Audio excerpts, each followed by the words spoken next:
मध्य प्रदेश में सरकार के सामने सबसे बड़ी चुनौती क्या है? मध्य प्रदेश की अर्थव्यवस्था या यहां की कानून व्यवस्था?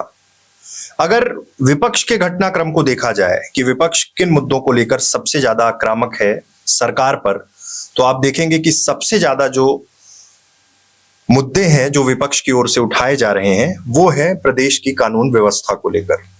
और ये पहली बार नहीं है, पिछले 2 दशक की अगर बात की जाए तो मध्य प्रदेश में कानून व्यवस्था को लेकर सरकारों पर सवाल खड़े होते रहे। सरकारों से मतलब है कि लंबे समय तक बीजेपी की ही सरकार रही, अभी भी है।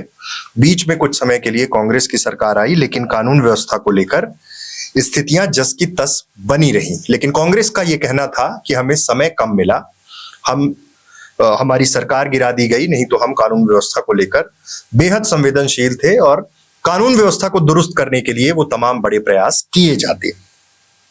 थोड़ा सा पीछे जाते हैं, लगभग 1.5 महीने पहले एनसीआरबी के जो डेटा है, जो आंकड़े आए थे, उसमें मध्य प्रदेश की स्थिति बेहद खराब थी। प्रदेश में बलात्कार की घटनाएं जिस तरह से बढ़ी, प्रदेश में हत्याएं जिस तरह से बढ़ी, और हर बार एक ही सवाल खड़ा होता है कि आखिर सरकार इस दिशा में क्या कदम उठा रही है। बेहतर पुलिसिंग के लिए मध्य प्रदेश सरकार और सूबे के मुखिया डॉक्टर मोहन यादव क्या कर रहे हैं?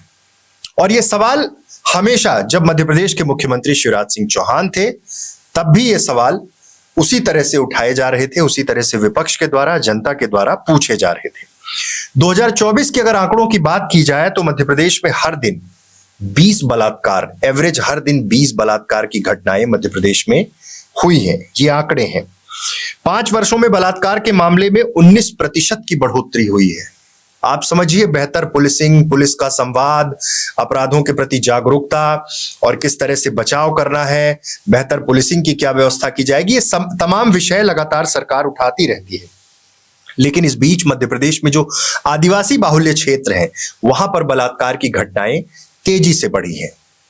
सूबे के मुखिया डॉक्टर मोहन यादव, मध्य प्रदेश के गृह मंत्री डॉक्टर मोहन यादव, दोनों जिम्मेदारियां, प्रदेश की तमाम जिम्मेदारियां जिन विभागों में मंत्री बना दिए गए, जब शपथ हुई उसके बाद जो भी विभाग बचते हैं या मुख्यमंत्री के इंटरेस्ट के जो डिपार्टमेंट्स होते हैं वो मुख्यमंत्री अपने पास रखते हैं।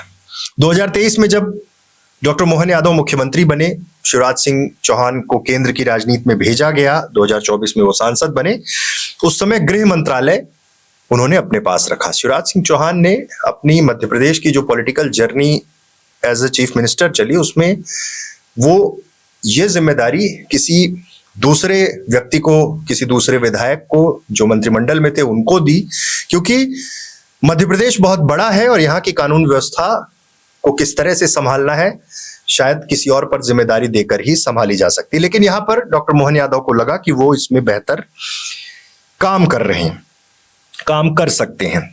और 2020 में जहां ये आंकड़े, जब उस समय भी सरकार शिवराज सिंह चौहान आ ही गए थे, उस समय जो स्थितियां थी, 6134 बलात्कार के मामले दर्ज हुए थे, वहीं 2024 में ये 7294 हो गए, 19% की बढ़ोतरी हुई।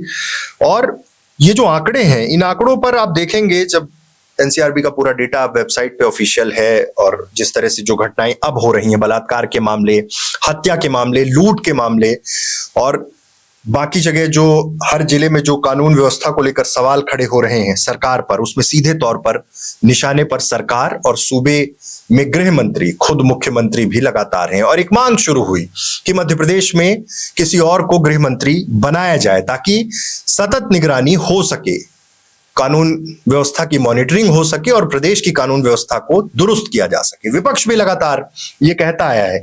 मध्य प्रदेश के मुख्यमंत्री के पास और तमाम जिम्मेदारियां हैं, बड़े विभाग हैं जिनकी जिम्मेदारियां हैं।